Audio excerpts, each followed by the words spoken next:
बिस्मिल्लाहिर्रहमानिर्रहीम, अस्सलाम वालेकुम। सुना होगा आपने कि मर्ज़ बढ़ता गया जूं जूं दवा की। काश्तकार बाजरे की फसल लगाते हैं हमारे एरिया में कि ख़र्च कम है, कीमतें कुछ कम होती हैं, लेकिन फिर भी कुछ ना कुछ ओवरऑल जो है वो प्रॉफिट हो ही जाता है। लेकिन इस दफ़ा जो है वो बाजरे की फसल मैंने पहले भी जो एक कंप्लीट प्रोडक्शन टेक्नोलॉजी के हवाले से वीडियो अपलोड की थी, उसमें मैंने तज़किरा किया था सिर्फ फॉल आर्मी वर्म का, यानी कि इसमें सुंडी का अटैक होता है जो मकई को डिस्टर्ब करती है। वही सुंडी जो है वो बाजरे की फसल को भी डैमेज करती है। तो उसके लिए रिकमेंडेशन थी कि आप एमामेक्टन और लियोफ्रान का मिक्सचर जो है वो जब आपकी फसल तकरीबन 40 दिन के राउंड अबाउट हो तो आपने स्प्रे कर देना है, क्योंकि पिछले साल जो है इससे खातर खा फसल में नुकसान हुआ था।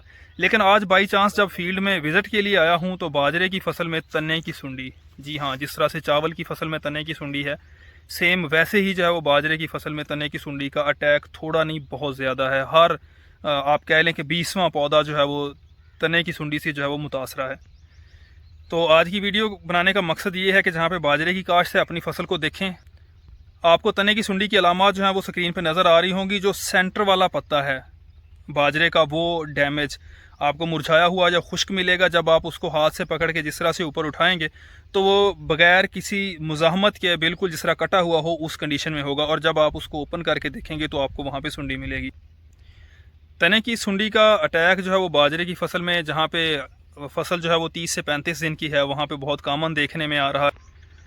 अब अगर इस सुंडी को कंट्रोल नहीं किया जाता तो पैदावार में बहुत ज़्यादा नुकसान का खदशा है, क्योंकि ऊपर से जो भी टिलर निकल रहा है उसकी जब सेंटर वाला पत्ता वो ख़त्म हो रहा है तो उसकी ग्रोथ जो है वो रुक जाती है। उस सूरत में अगर वो बड़ा हो भी जाएगा तो जो प्रोडक्टिव टिलर है, यानी जो सिट्टा बनने का अमल है, वो मुतासर होगा, बल्कि ज़्यादा चांसेस हैं कि सिट्टा बनेगा नहीं, सिर्फ जो है वो पत्तों पे इक्तफा करेगा। और अगर जाके कहीं फसल जो है वो लेट सिट्टा लेती भी है तो पैदावार पे जो है वो मनफी असरात यकीनी है। तो फिलफौर जो है इसके तदारक की ज़रूरत है।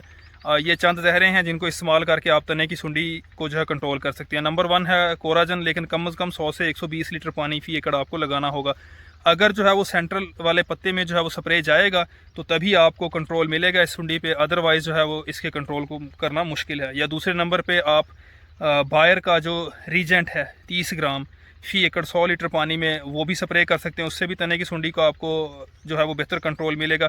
क्लोर पायरीफास 1.5 लीटर तक 1 एकड़ का अगर आप फ्लड करते हैं तब भी आप इसे कंट्रोल कर सकते हैं।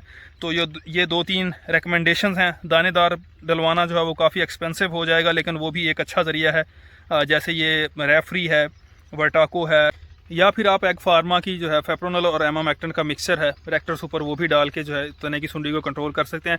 लेकिन जो मेरे नज़दीक ज़्यादा अच्छा और मौसर कंट्रोल है वो फेप्रोनल का स्प्रे है या कोराजन का स्प्रे है। यानी कि आप अगर रीजेंट स्प्रे कर लेते हैं या कोराजन स्प्रे कर लेते हैं वो ज़्यादा इफेक्टिव है। लेकिन अगर कहीं पे अटैक ज़्यादा है तो उस सूरत में आप दानेदार भी इस्तेमाल कर सकते हैं।